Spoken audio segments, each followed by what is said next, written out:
Hello world, Way of Time here, bringing to you another super project that I've been working on. As many of you have seen, a lot of people are making RedPower quarries. And I've got to thinking, how are we going to make a RedPower quarry, made with the new frames and frame motors I might add, much more awesome? Well, what if we got them moving a little? Here is pretty much a raw skeleton, not completely complete because I am in my legit world, but fully operational nonetheless. It has solar panels, and let's take a tour. Here, as you see, I have a bunch of alchemical chests, though normal chests can work too, connected to a tube system that we can go up to later. Here is my engine room. Now there's a bunch of battery boxes littered about, connected to some powering wires. And the purpose of having all of these batteries next to the frame motors, which go in 6 different directions, take my word for it, is because sometimes when you're going at high speed, the engines will just conk out because there's not enough energy supplied to them. So that's why those are there. Yes, I know, riveting, isn't it? And as you see, I have one for each direction. These are basically pairs of engines. This one goes this way and that way. Positive and negative Z direction. This is positive and negative X direction. And this is positive and negative Y direction. Now let's go to the actual quarry part. All of this engines move the entire frame structure, including all of this bad boy. It looks a little bulky, but it was the only way to have it not have arms that stretch forever and beyond, because that is even more bulky. What we have here is the quarry head, simple 3x3 design on some frames. I'm going to need to put some covers there, but it works all the same. And imagine covers are on everything here. We have our up and down quarry system. This stone is pretty much a blocking thing that will prevent it from going any higher than it currently is, whereas it can go low and low as it wants. The blue wire is for it to go downwards, which is also connected to these deployers here, which will have frames and redstone tubes. Now the brown wire here is for it to go upwards, which in turn is connected to block breakers, which will send it down the entire length of the tube, which goes up here, here, down here, and to our chest room over here. Now we have our other arm, our main axis arm, I'd like to call it, that goes in this direction. Let's go, say that's the left and right directions. It will move the quarry head, as you can see, however far you want it to. And this one, I'll get back to later. And this is the other axis arm, which moves it this way. Now, this part isn't actually attached to the axis arm. It actually feeds with the deployers, the frames, and all the other garbage that's required for the quarry to work. So we got power cable, a redstone tube, and bundled cables. So when it goes forward, it will extend using a bunch of frames and the like. While when it goes backwards, block breakers will break the blocks that it's attached to and send those items back to its deployers. It's much neater than the thing done there, because this sends it back to inventory, but works all the same. And this one is the extender and retractor. So when you're finally finished quarrying, you can retract the arm, or, which is the main purpose of it, when you're making the quarry, you can extend the arm, and we have deployers and block breakers to initiate both of those tasks. Now there's an energy network, as you see, powered by those solar panels. And we have our fancy computer system, which we will finally get to. Now to operate this computer system, you're going to have to do a few things first to make sure that everything is running. What you want to do first is press Shift F3 to get your coordinates up. This is to calibrate the movement of your quarry and dirigible/airship. So what you want to do is type your X, Y, and Z without any of the decimals after it. So we have -450 space 80 space -444 space. Then we want to calibrate it. So we simply type calibrate and enter. Then it'll record all of these numbers into its system so that it remembers them. These will be put in variables called current X, current Y, and current Z. Now, you'll want to do some other fun stuff. So, let's start with our first main function, which is called raise to. What you do is find your Y-axis one that you want to be at, so 90. Then you type raise and 2, and it'll raise the airship to the desired height, depending on where the calibration block is. Now, if your system is not properly calibrated, it will not work since it'll have a different reference point. And it's generally a bad idea to put something like 40, since it'll try to go down there but not succeed. The calibration of this system, because it depends on the motors and its movements, it cannot check whether it actually has moved.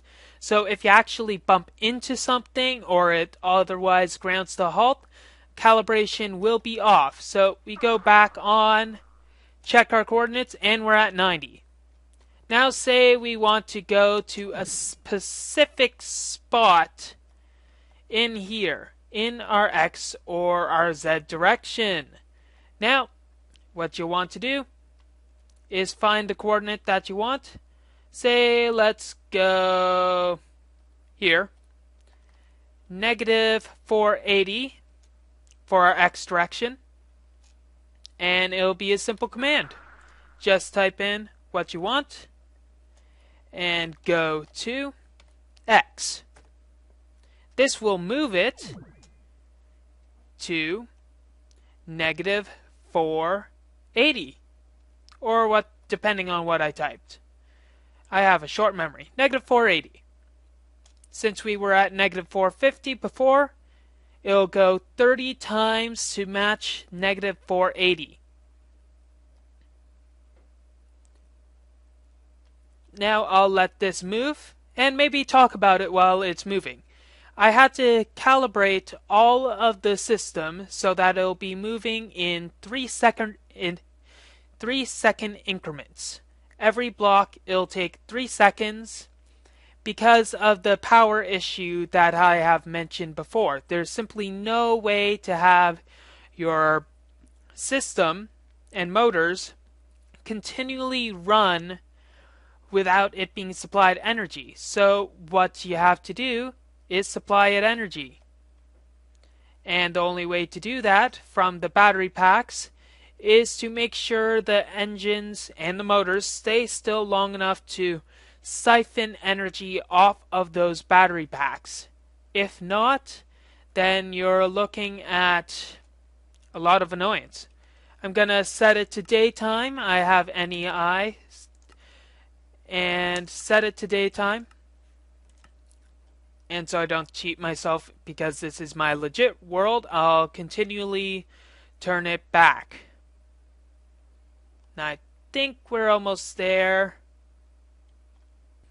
Okay, so I think this is a good spot for a bit of quarrying. Now that you find your desired spot, you can either lower it, or you can just extend the head and lower it manually. What I'm going to do is lower it back to 480, I'd say. Lower it back to 480 and do all of that. Not 480, 80. This raise to command can sense whether it's a higher or a lower amount. And as you see, it's going lower.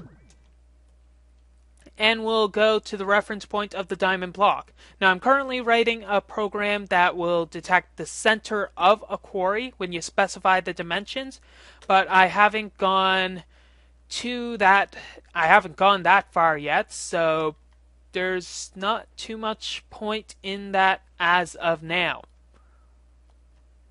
Now that we're at our desired place, you're going to make sure that you have your dimensions for your quarry. I'm going to do a simple setup. Let's go 20 by 20 and go to depth of 60. And then type dimensions. Basically, the first number is your length, second number is width, and third number is the final height that your quarry will go. Not to level 60, but it'll go down 60 levels. Even now I have to fix code. Anyways, all you have to do is type in extend. Can I even write it correctly? Extend. And it'll extend to the amount specified. Now, as you see, the deployers are deploying with the frames and the other amenities. Now, when this is finished expanding, this part will go forward, placing frames and its other stuff as it's needed to. Now, when you have it at this part, you're still going to have to do a few steps in calibration. You're going to need to lower your head. Yes, I know. Let's rephrase that so the sickos won't start laughing like morons. Yes, I'm looking at you. Shut up.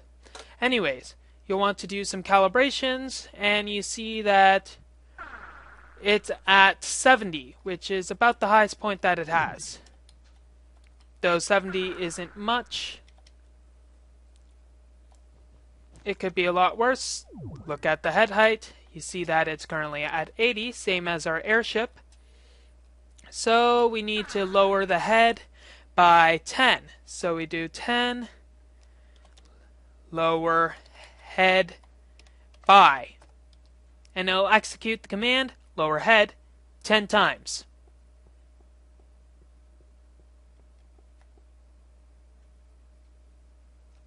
Might be too much, but it looks like it works since there might be a distant corner over here. Let's check manually. 36.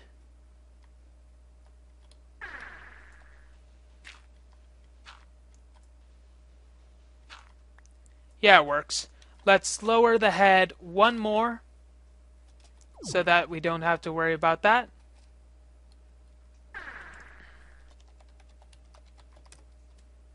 And it's lowered it once more.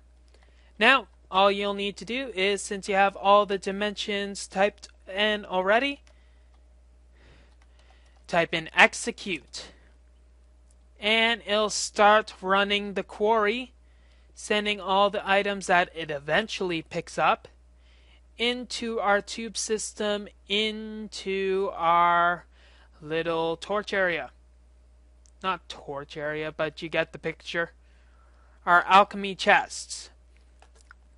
Now it's not actually hitting anything as of now, but I can demonstrate that it's working well. So if we put a line of stone here.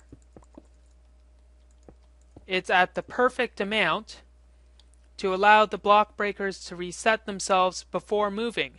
Other designs, if you go too quickly, it will not reset properly and continue to go. So I'm going to let this go on and show you a bit of the after results.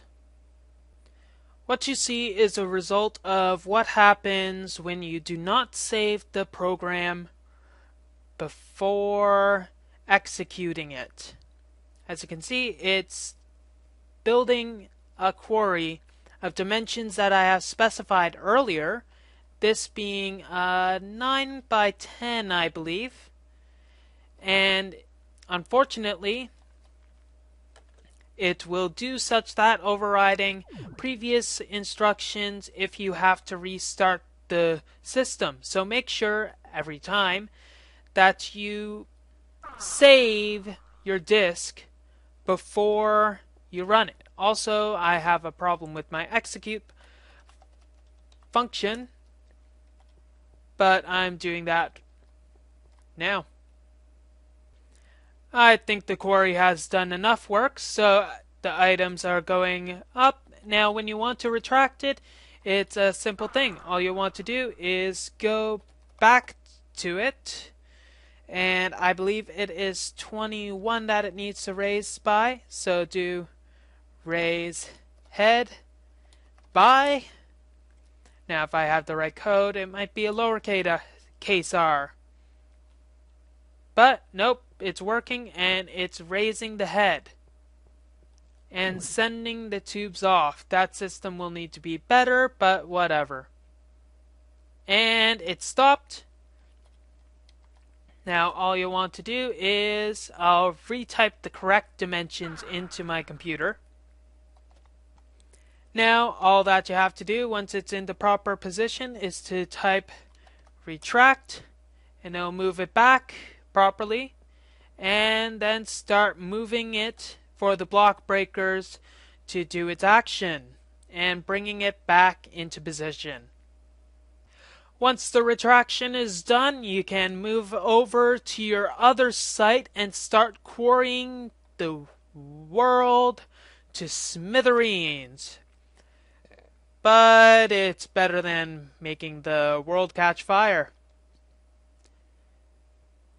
If I get enough people wanting a download for this, I will release a download, but only if this video can hit like a good plateau, maybe like 3,000 views. I'll release this because I know that it can get to 3,000 views. I believe in you guys. But, well, this concludes another SUPAH project by way of time using RedPower pre-release 5. As I said before, I'm Way of Time. I'm signing off. Have a wonderful day. Quick thing to add, guys. If you want to see how I built this monstrosity step by step with all of the errors that I have done on the way, you can check out my EE Power series from episode number 30 to 32, where I am doing the whole process of doing the airship and adding the quarry on top of it. The code, on the other hand, I am keeping secret for now because, well, one of them, I don't want to show my stupid errors. Good luck, guys. I once was a young man hiding in a tree. Yes, sirree, I was hiding in a tree. I once was a young man free. Hiding in a tree, yes, sirree, yes, sirree. There's a pig next to the tree.